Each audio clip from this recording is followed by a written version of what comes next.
नमस्कार दोस्तों।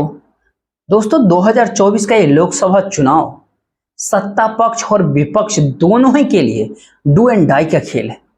नरेंद्र मोदी तीसरी बार भारत देश के प्रधानमंत्री बनने का सपना देख रहे हैं और वो जवाहरलाल नेहरू के कद के बराबर पहुंचना चाहते हैं।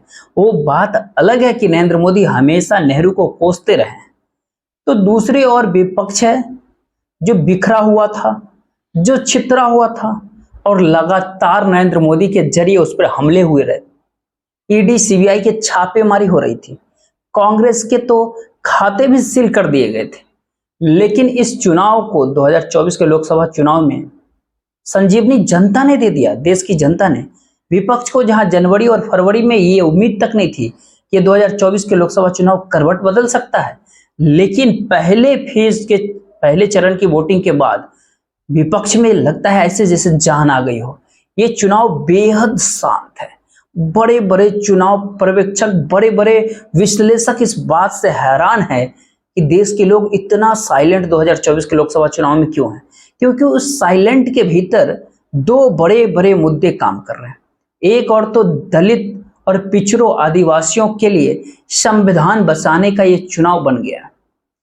वहीं दूसरी तरफ नौजवानों, युवाओं, किसानों और बेरोजगारों के लिए, निम्न मध्य वर्ग के लोगों के लिए, गरीबों के लिए, मनरेगा वर्कर के लिए ये महंगाई से निजात पाने का साधन बन गया। यानी ये चुनाव विशुद्ध रूप से बदलाव की तरफ दिखाई दे रहा है।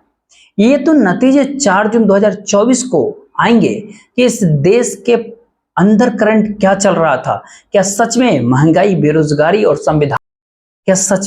बेरोजगारी और संविधान बचाने के मुद्दे ने नरेंद्र मोदी को उखाड़ फेंका 2024 के लोकसभा चुनाव में, या फिर नरेंद्र मोदी की हिंदुत्व की राजनीति और मीडिया का मैनेजमेंट, संसाधनों का अंबार और तो और वोटों के ध्रुवीकरण के लिए दिए गए सांप्रदायिक भाषण, ये सब कुछ 2024 के लोकसभा चुनाव में काम आ गए।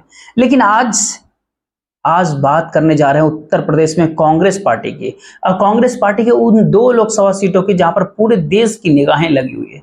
यूं तो उत्तर प्रदेश के भीतर कांग्रेस गठबंधन में है और केवल 17 सीटों पर चुनाव लड़ रही है। 80 लोकसभा सीटों में केवल 17 सीट पर कांग्रेस चुनाव लड़ रही है। लेकिन 1952 के चुनाव से लगातार रायबरेली की सीट जो है गांधी परिवार की रही है।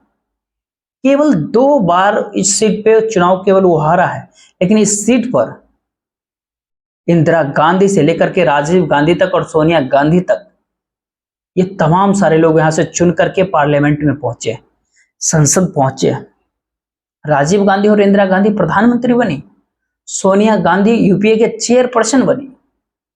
अब इस सीट के ऊपर राहुल गांधी, भारत देश की धड़कन, सामाजिक न्याय के एक नए आइकन, वो चुनाव लड़ रहे हैं। तो वहीं दूसरी तरफ अमेठी की लोकसभा सीट है, जिस पर पिछले बार राहुल गांधी महज 55,000 वोटों से स्मृति ईरानी से हार गए थे। लेकिन वो केरल के वायनाड सीट से रिकॉर्ड मतों के साथ जीत करके संसद में पहुंचे थे। इस बार स्मृति ईरानी बहुत चीखती चिल्लाती और चुनौती देती राहुल गांधी को देती रही, लेकिन वो ऐन वक्त पे उन्होंने गच्चा देकर के रायबरेली चले गए। स्मृति ईरानी अपने हाथ मलती रह गई। तो उसके ऊपर जो करिश्मा किया है ना, जो चाल चली गई है, कांग्रेस पार्टी ने, कांग्रेस पार्टी के गांधी परिवार के अपने मजबूत सिपह सलार के.एन. शर्मा को अमेठी से चुनाव मैदान में उतार दिया गया।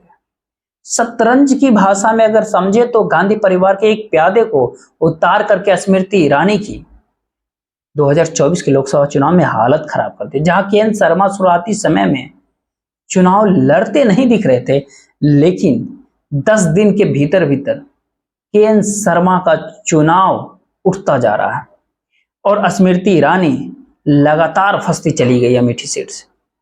जहां स्मृति ईरानी ने इसे अपना नाक का सवाल बना लिया है, वहीं कांग्रेस पार्टी के.एन. शर्मा के जरिए स्मृति ईरानी को हरा करके राहुल गांधी की हार का बदला दुगनी ताकत से लेना चाहते हैं। सह और मात का खेल तो दोनों तरफ से जारी है, लेकिन वहीं कांग्रेस पार्टी के थोड़ा सा इतिहास की ओर अगर बढ़े तो 1989 के बाद कांग्रेस पार्टी उत्तर प्रदेश के भीतर लगातार जो है पृष्ठभूमि पे चलती है। हालांकि कांग्रेस को एक बहुत बड़ी सफलता 2009 की लोकसभा चुनाव में मिली थी, जब 18% वोट हासिल करके कांग्रेस ने 21 सीटें जीती थी। उस समय 206 सीटें जीत करके यूपीए 2 की सरकार बनी थी। केंद्र में मनमोहन सिंह प्रधानमंत्री दोबारा चुने गए थे। लेकिन उसके फिर बाद 2014 का जब चुनाव हुआ, 2014 का लोकसभा चुनाव में कांग्रेस पार्टी केवल 44 सीटों पर सिमट गई। उत्तर प्रदेश से अमेठी रायबरेली उसके पास। 2019 के भीतर भले ही 11 सीट उसकी बढ़ी हो, 55 हुई हो 44 से, लेकिन अमेठी की सीट भी उसके हाथ से निकल गई थी। उसके बाद तो देश के लोगों ने यहां तक कहना शुरू कर दिया कि अब कांग्रेस पार्टी का जमाना गया, गांधी परिवार अब पृष्ठभूमि में चला गया है। दूसरे कुछ समीकरण नरेंद्र मोदी के जब सामना करें, कुछ विश्लेषक यहां तक बता रहे थे कि नरेंद्र मोदी को चुनौती देने वाला कोई भी नहीं है, लेकिन राहुल गांधी ने Bharatiya Janata party IT cell और भारतीय जनता पार्टी के तमाम और हिंदुत्ववादी संगठनों के द्वारा जो बनाई गई छवि थी, उसको भारत जोड़ो न्याय यात्रा के कदमों के जरिए और भारत जोड़ो यात्रा के जरिए उखाड़ फेंका। फिर भारत जोड़ो न्याय यात्रा, पहला भारत जोड़ो यात्रा।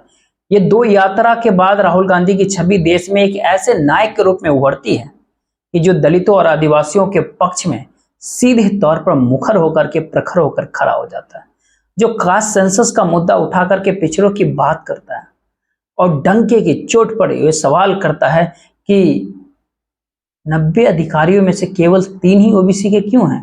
अगर नरेंद्र मोदी ओबीसी का मुखड़ा लगा करके प्रधानमंत्री बन जाते हैं तो सवाल उठता है कि कितने विश्वविद्यालय के कुलपति ओबीसी समुदाय से हैं, हायर जुडिशरी के भीतर कितने जज ओबीसी से आते हैं, कितने हॉस्पिटल्स के मालिक ओबीसी हैं और कितने मीडिया के बैठे हुए बड़े बड़े जो प्रोधा हैं वो ओबीसी समाज से कितने आते हैं। ये मुद्दे जो है राहुल गांधी को एक नई छवि, एक नई किरदार, एक नई पहचान की ओर ले जाते हैं और यहां से कांग्रेस एक नए सिरे से रिवाइव करना शुरू करता है। अब हालांकि उत्तर प्रदेश के भीतर जब इंडिया अलायंस बना तो कांग्रेस पार्टी ने बहुत ही सधे अंदाज में खेला, अपने आप को बैकफुट पे रख करके विपक्ष के लोगों को तवज्जो दिया। हालांकि जब कांग्रेस पार्टी जब 5 राज्यों के चुनाव में व्यस्त हो गई थी तो उस समय कांग्रेस को आलोचना का सामना भी करना पड़ा और यहां तक विपक्षियों ने कहा कि कांग्रेस पार्टी अपने घमंड में भूली हुई है। अगर वो 5 राज्यों में चुनाव जीत जाती तो फिर उसका हस्तक्षेप कुछ और हो जाता।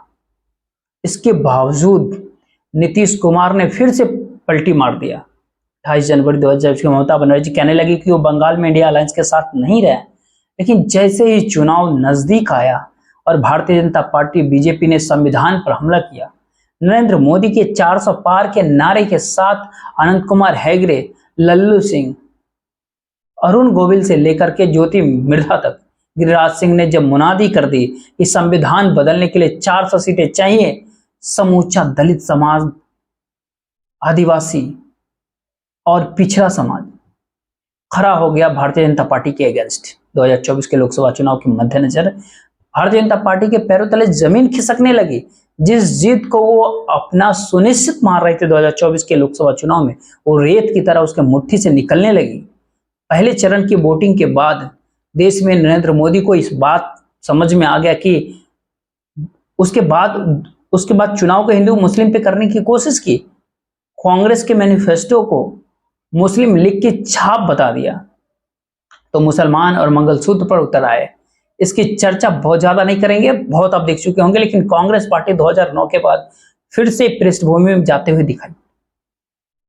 पिछले विधानसभा चुनाव के भीतर उसको केवल 2 सीटें मिली और वोट केवल 2.3% मिली, लेकिन अचानक ही उत्तर प्रदेश के भीतर उसकी जगह दिखने लगी।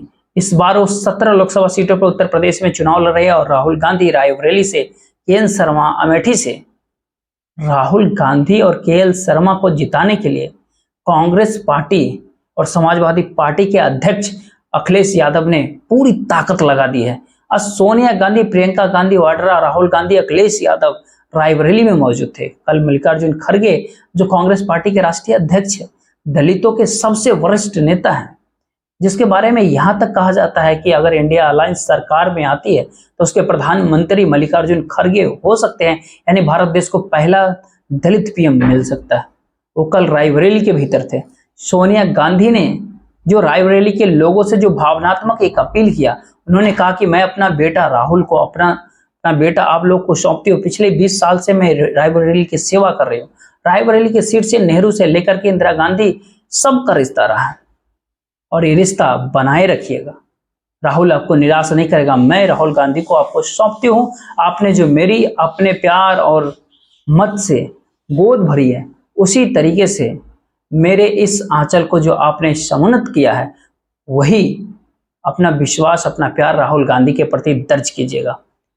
ये अपील, भावुक अपील क्या रायबरेली में क्या गुल खिलाएगी और अमेठी में क्या केएल शर्मा स्मृति ईरानी को हराएंगे और कितने मतों से, कितने वोटों से हराएंगे, तो आने वाला समय बताएगा।